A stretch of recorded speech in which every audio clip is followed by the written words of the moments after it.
The evening air was thick with the scent of rain. Thomas shifted from foot to foot at the bus stop, his gaze drifting to the elderly woman beside him. She leaned on a cane, a tattered shawl wrapped tightly around her bony shoulders.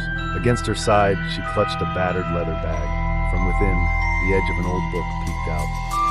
Thomas wasn't a thief, not usually, but there was something about that book. Its dark, cracked cover bore strange symbols, markings that seemed to shift when he looked away. A compulsion gripped him, gnawing at his insides. He had to have it. The bus screeched to a halt. The woman moved forward slowly. Thomas acted.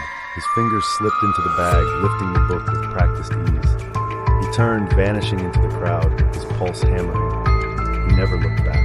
At home, he collapsed onto his bed, the book resting under dim light. It smelled of dust and decay. The brittle pages whispered as he turned them. Strange illustrations filled the book. Creatures with too many eyes, gaping maws lined with needle-like teeth, writhing appendages that defied anatomy. The text shifted, warped, yet somehow he understood every word. Hours passed, the whispers grew louder. Shadows in the corners of his room deepened, stretching, shifting. Then, a knock at the door. Thomas jolted, the book tumbling from his lap. The knock came again, slow, deliberate. His stomach clenched. No one ever visited him at this hour. He hesitated, then stepped forward. His fingers trembled as he gripped the knob. He pulled the door open. A nightmare stood before him. The creature loomed, its form shifting, undulating.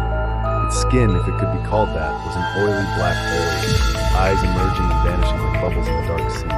Tendrils twitched, pulsing with unnatural life. A maw unfurled, endless rows of jagged teeth glistening. Thomas turned to run. Too late.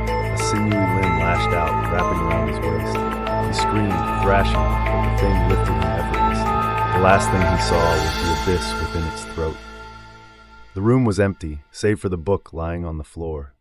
The old woman stepped inside, her cane tapping against the wood.